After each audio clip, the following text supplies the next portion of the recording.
Hello दोस्तों, मैं सुदेश्वर आर्य blogs में आपका स्वागत करता हूँ। मेरा आज का टॉपिक है बाबाओं का पोल खोल। आपको मालूम होगा कि अभी एक यादव कथावाचक का ब्राह्मणों द्वारा बहुत बड़ा माने अनादर किया गया, उसको बेइज्जती किया गया। इस पर बहुत बाबा का अलग अलग ही कमेंट आ रहे थे। तो उसमें एक बाबा जी है उज्जवल सांडिल।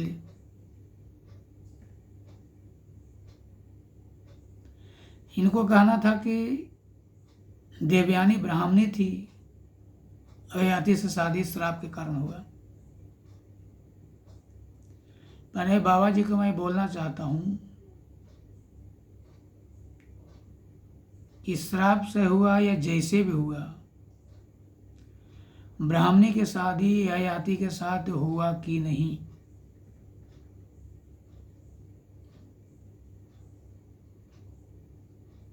और उसी के आधार पर पूरा वंशज चला, तो वहाँ श्राप मायने नहीं रखता। हकीकत क्या है उसको देखा जाता है। अयाति से यदु हुआ कि नहीं, उसका पुत्र यदु था।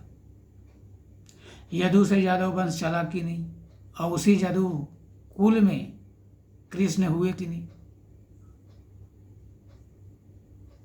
इन लोग अपने आप को बहुत बड़ा विद्वान समझते हैं, सोचते हैं कि हम लोग पढ़ते हैं, दूसरा कोई नहीं पढ़ता। अरे भैया, आज के ज़माना में सब लोग पढ़ रहे हैं। गीता, महाभारत, रामायण, जो कुछ हो, पुराण, सभी लोग पढ़ते हैं, सभी लोग चॉइस रखते हैं, और नेट में लोग पढ़ रहे हैं। तो ऐसा मत समझना कि हम बाबा जी हैं, बड़े बड़े तिलक लगा लिए हैं, माथा पोत लिए हैं, तो हम बड़ा विद्वान हैं। सबको मालूम होता है।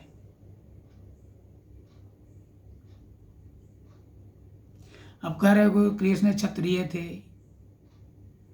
तब पहले कर्म की प्रधानता था। पांचों पांडवों को क्षत्रिय कहा गया, जबकि वो यादव थे। दूसरी चीज,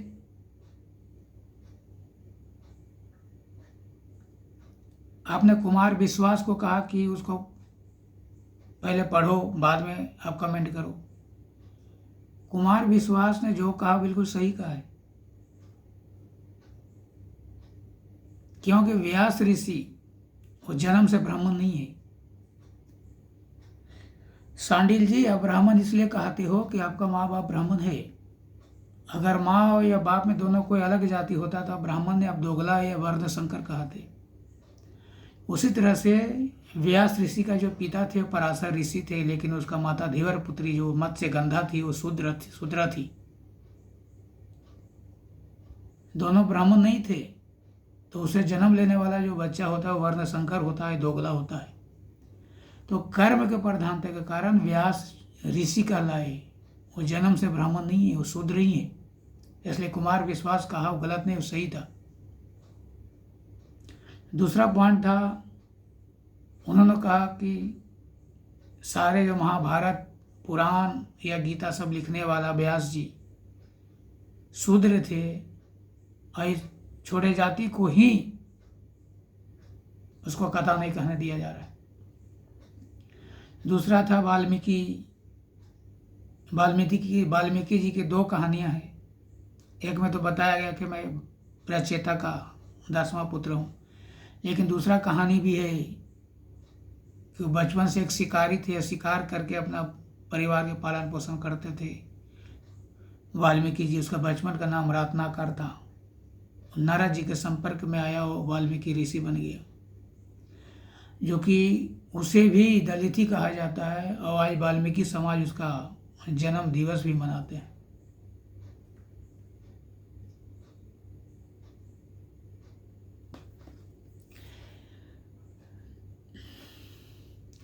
तो कहने का मतलब है कि आप लोग 18 पुराण, गीता, महाभारत सबको गलत कर देते हो कि कृष्ण जी यादव नहीं है, यादव नहीं तो कौन है?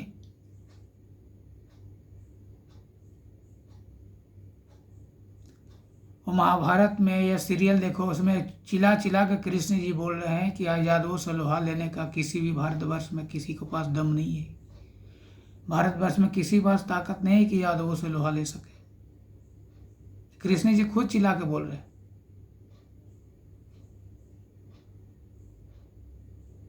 दूसरी चीज, पहले राजा महाराजा दलित भी हुए, वैश्य भी लोग भी हुए, क्षत्रिय लोग भी हुए हैं। तो राजाओं को अधिकतर क्षत्रिय कहा जाता था, जो राजकुल के होते थे, इसलिए ययाति को भी क्षत्रिय कहा गया। पांचों पांडवों को भी क्षत्रिय कहा गया। जो जैसा कर्म करता था उसका उसी का ही नामकरण होता है।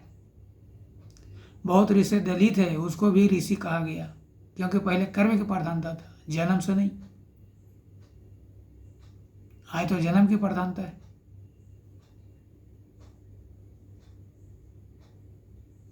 इसलिए महाभारत में भी लिखा है, गीता में भी लिखा है, 18 पुराण में भी लिखा है कि कृष्ण जी यादव थे, यदुवंशी थे, और व्यास ऋषि और वाल्मीकि दलित थे।